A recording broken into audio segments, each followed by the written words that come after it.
Je vous propose d'ouvrir tout de suite la première séquence articulée autour de la question suivante: sécurité au travail, sécurité environnementale, performance environnementale, même combat avec un grand point d'interrogation.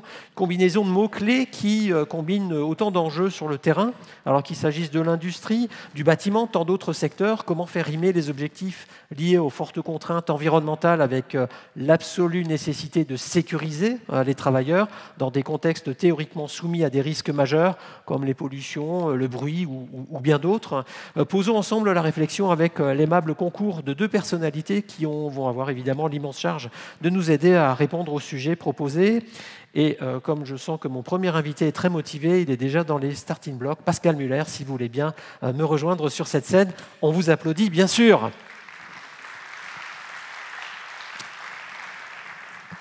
Pascal Muller, bonjour.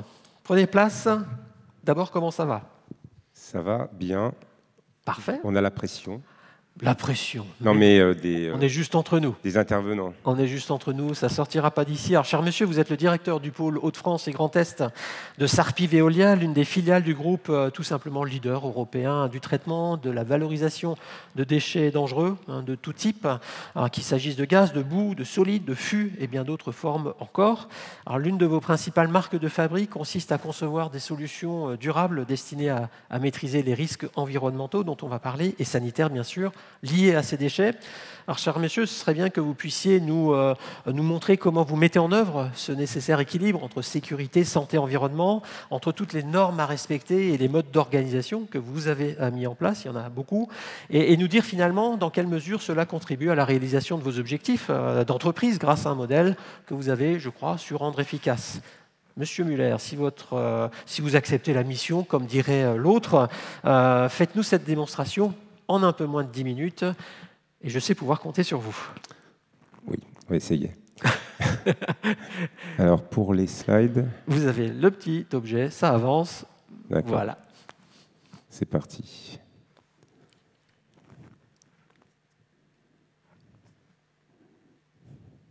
Ça devrait avancer. Dites bonjour au public, dites des choses. Bonjour monsieur, bonjour le public. On va démarrer. Ouais, je crois qu'on va venir nous aider, mais démarrer quand même, je vous en prie.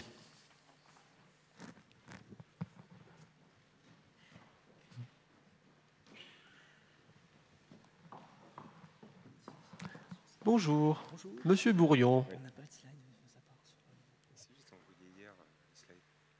Ah, j'ai transmis. Alors, je t'ai envoyé le truc, tu me l'as pas renvoyé.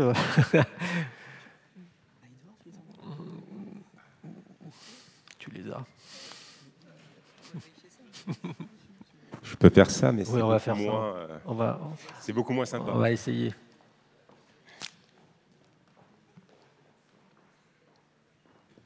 Ça va prendre un peu de temps. Allez, moi, je vous conseille d'y aller quand même, si ça ne vous embête pas. Sur les slides, c'est un peu dommage. Les gens ne vont pas bien comprendre, je pense.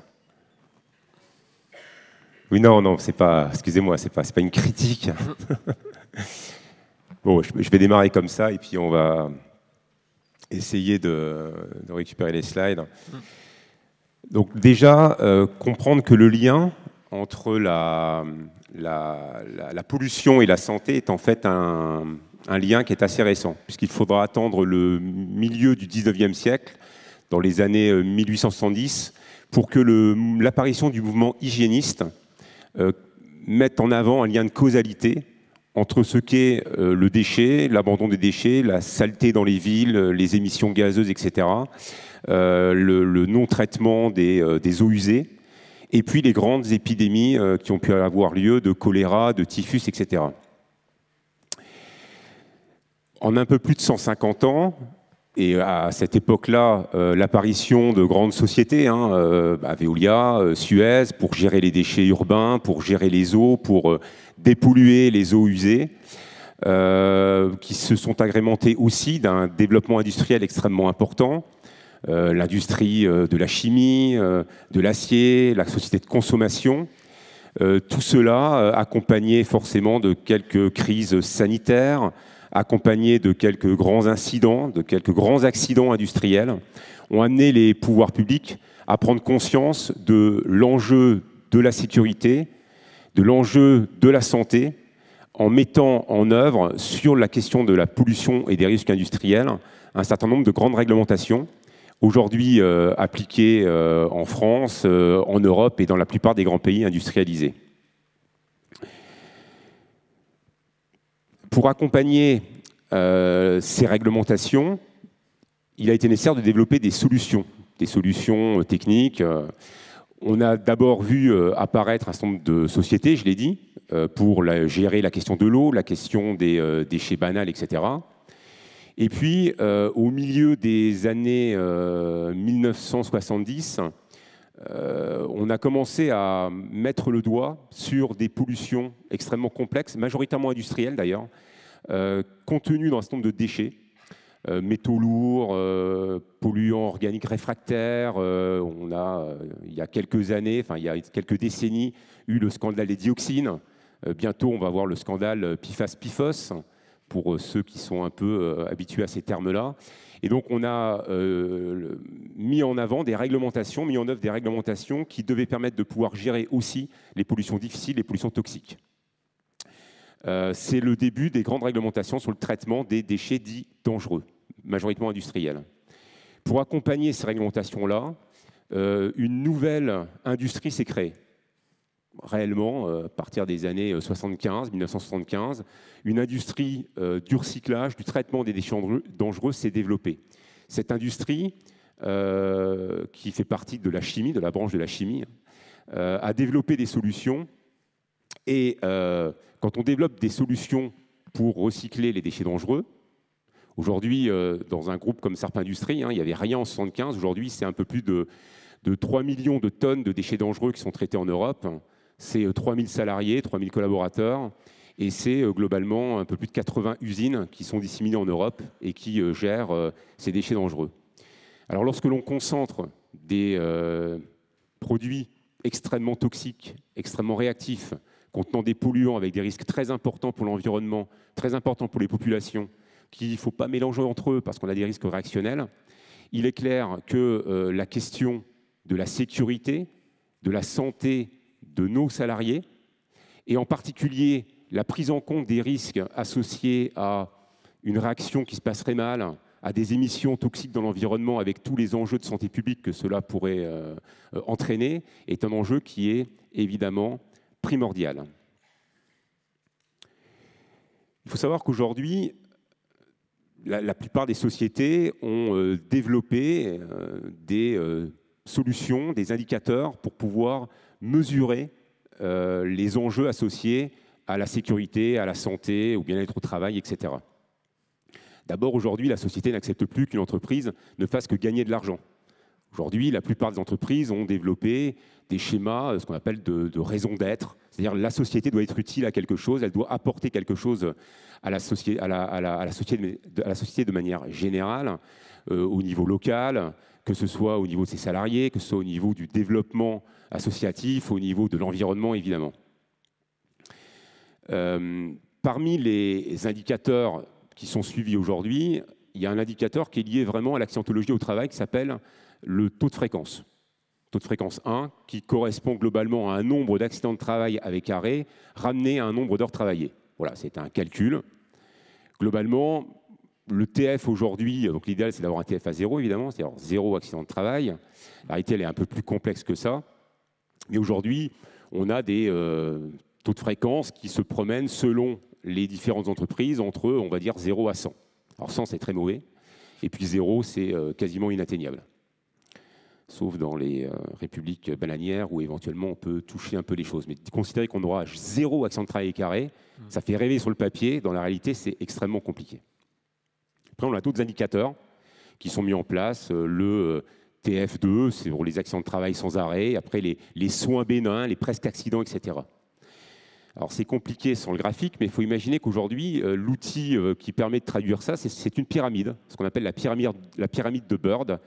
Cette pyramide, à la base, eh bien, ce sont les presque accidents et les soins, et puis tout en haut sont les accidents potentiellement mortels.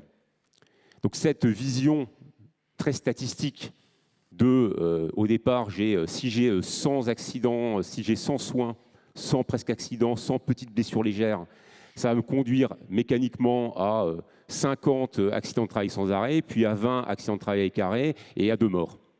Bon, c'est assez brutal, mais c'est ça le principe de la pyramide de Bird. Cette vision, elle est très utile lorsque l'on a des taux de fréquence très élevés, c'est-à-dire qu'on sait que statistiquement, on va diminuer le nombre d'accidents de travail avec arrêt et donc le nombre d'accidents graves en réduisant les soins. Ce que l'on sait aujourd'hui, par contre, industriellement, et c'est ce qui se passe en France quand on regarde les statistiques des accidents de travail avec arrêt, avec donc le taux de fréquence mesuré au niveau français dans les industries, c'est que globalement, ce taux de fréquence ne diminue quasiment plus. Et quand on est en dessous de 10, en fait, on peut considérer qu'on peut mettre beaucoup d'énergie à essayer de réduire les accidents, l'ETF, enfin, ce taux de fréquence, mais en réalité, on lutte contre de la bobologie. Alors, ce que je dis est peut-être un peu brutal, mais on lutte contre la bobologie, c'est-à-dire la petite foulure. Je me suis foulé le pied en sortant de ma voiture, je me suis coupé le doigt. Voilà, on lutte contre ça, et en fait, ça ne fait pas baisser le nombre d'accidents graves ou le nombre d'accidents mortels. Pour lutter en fait contre ces accidents graves et donc ces presque incidents ayant des potentialités très graves derrière, on développe un outil complémentaire qui s'appelle le diamant de la prévention, en fait qui consiste à prendre en compte le fait que l'occurrence d'un incident mineur qui est en dessous du radar, qu'on ne voit pas, qui n'est pas dans les statistiques de presque accident, etc., cet incident-là, quand il arrive, peut avoir des conséquences extrêmement graves. Quand on est dans des activités comme les nôtres, c'est vrai dans la chimie, dans la métallurgie, dans le traitement des déchets dangereux, en fait, on sait que ce type d'incident peut arriver. Donc là, vous étiez censé avoir 3 super photos avec des accidents qui sont produits sur les 2-3 dernières années. En France, en Allemagne, une société, Currenta, 7 morts suite à un mélange de produits inadaptés avec une explosion. En Chine, il y a 2 mois, 1 mort, pareil, explosion avec mélange de produits. Même chose en Belgique, il y a 3-4 ans, avec une citerne qui explose sur un site. Ce sont des incidents qui ne sont pas forcément identifiés, ils sont en dessous des radars. Si on regarde que de la statistique du nombre d'incidents ou du nombre de presque accidents, on ne le voit pas celui-là. Donc il est important que sur ces sujets-là, on développe vraiment une stratégie très forte de mesure de ces presque incidents, de manière à pouvoir y apporter des réponses, parce qu'on sait que derrière, il peut y avoir des conséquences graves. Dans des métiers comme les nôtres, pour revenir à ce que je disais au début, un incident de ce type-là peut aussi avoir des conséquences sur la santé publique. Émissions de gaz toxiques à l'extérieur, déversement dans l'environnement, pollution des eaux, etc. Donc au-delà de l'incident qui peut altérer l'intégrité physique de nos salariés, on a aussi un risque très important de toucher aussi à l'environnement et donc aux populations autour de chez nous. Mais si on veut mettre en place une politique de sécurité forte, qui soit audible et efficace au sein de nos entreprises, il est fondamentalement indispensable que chaque salarié de l'entreprise, l'ensemble des cadres, l'ensemble de l'organisation, tous les intervenants, les parties prenantes, aient l'intime conviction, soient totalement convaincus que la sécurité de nos personnes, la sécurité industrielle, c'est le sujet numéro 1 de notre entreprise. Ça a été dit tout à l'heure par une personne, on ne va pas au travail pour se blesser. On ne vient pas au travail en disant ce soir, je ne vais peut-être pas rentrer chez moi. Ça, ce n'est pas possible. Donc c'est l'élément fondamental, que tout le monde comprenne bien que c'est la sécurité prioritaire au plus haut niveau de l'entreprise. Ce prérequis, qui est fondamental pour entraîner tous les collaborateurs de l'entreprise, consiste à construire une culture de la sécurité. Il faut faire en sorte que chaque décision d'investissement, chaque choix d'organisation, chaque choix de réponse commerciale, chaque nouvelle construction d'usine, etc., pose systématiquement la question de l'impact en termes de santé et en termes de sécurité de nos salariés. Ainsi, entendu que la sécurité des salariés et la sûreté industrielle sont des actions prioritaires du comité de direction, en l'occurrence de Sarp Industrie Veolia, nous avons décliné 3 grands principes et en 3 grands blocs. Le premier, c'est le management de la sécurité, c'est la base de tout en fait. C'est les méthodes, les formations, les règles fondamentales, les incontournables liés à notre métier, que l'on construit par rapport au suivi de ce qui s'est passé ailleurs, aux incidents qui ont pu se produire ailleurs, les intégrer à nos actions pour qu'elles ne se produisent pas chez nous. C'est l'ensemble des contrôles internes, l'ensemble des audits qu'on doit faire en interne pour vérifier qu'effectivement on est bien au niveau sur l'ensemble de ces segments-là. Le second, eh bien, c'est la sécurité des équipements industriels. Je l'ai dit, c'est vraiment le diagnostic de nos activités pour s'assurer que chaque opération est liée à un protocole opératoire qui est parfaitement connu des équipes et que l'ensemble des équipements de sécurité, des limites, des barrières physiques peuvent être mis en place. Et puis, évidemment, et c'est un peu le dernier point, une fois qu'on a échoué, entre guillemets, sur l'ensemble de ces autres points, eh bien, c'est l'ensemble des outils de protection collectifs et individuels. Une grande partie de notre stratégie en termes de sécurité repose sur quelques grands principes fondamentaux. Donc, au sein de Sarp Industries, on a créé ce qu'on appelle un safety book qui est alimenté régulièrement, qui n'a pas vocation à faire l'analyse de l'ensemble des risques, de reprendre ce qui est dans le droit du travail. C'est vraiment de regarder dans nos activités quels sont les risques majeurs, les risques d'accident, les obligations de protection de nos salariés, qui sont les fondamentaux au minimum. Ce sont des règles, entre guillemets, incontournables. Elles ne sont pas négociables, elles doivent être mises en place sur l'ensemble de nos entreprises, elles sont auditées et chaque directeur d'usine a l'obligation de les déployer.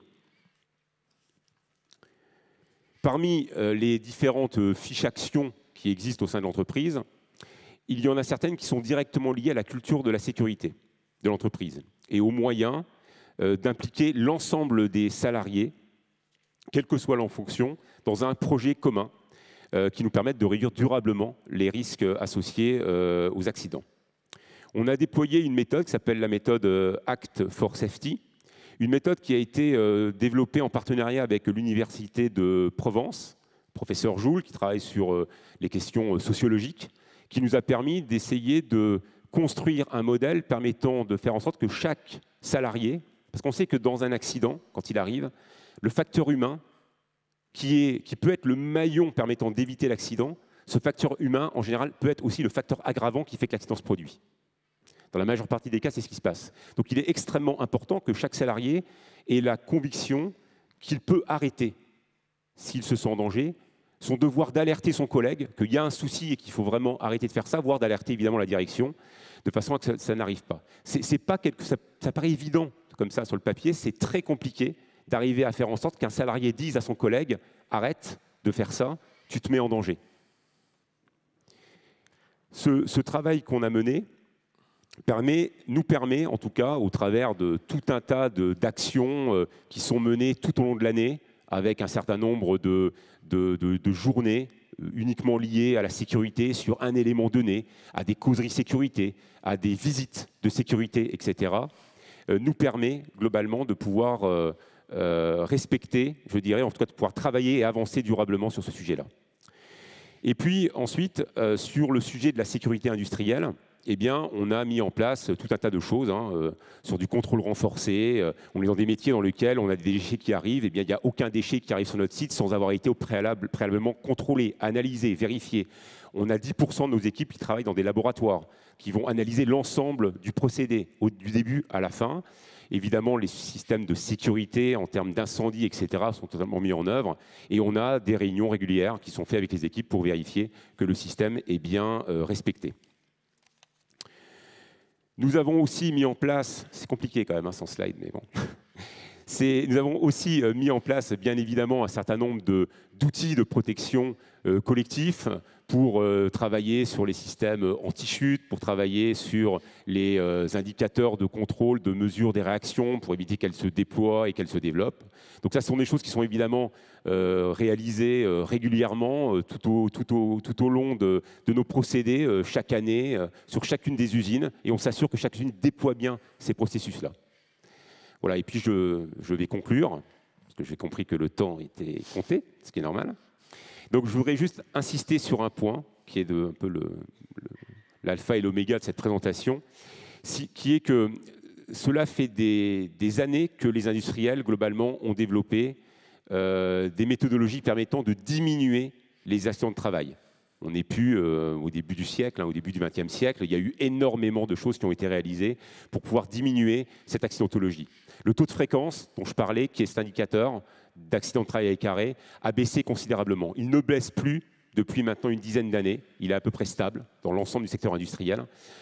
Donc il faut choisir ses combats. Nous, on a choisi le nôtre, c'est-à-dire qu'on a arrêté d'essayer de passer notre vie à suivre et à faire des retours d'expérience parce que quelqu'un s'était foulé la cheville. C'est important, mais dans plein de cas, malheureusement, on n'y peut pas forcément grand-chose. Ça arrive, voilà, on peut mettre en place des escaliers, des protections, mais statistiquement, ça arrivera.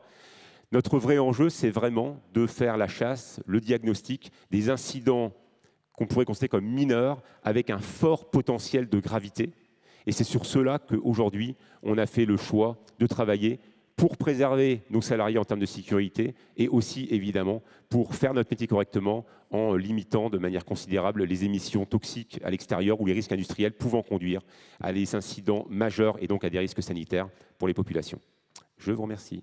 C'est nous qui vous remercions, Pascal Muller. Je vous assure que c'était passionnant sans le support. Je ne cherche pas d'excuses, mais c'était tout à fait passionnant.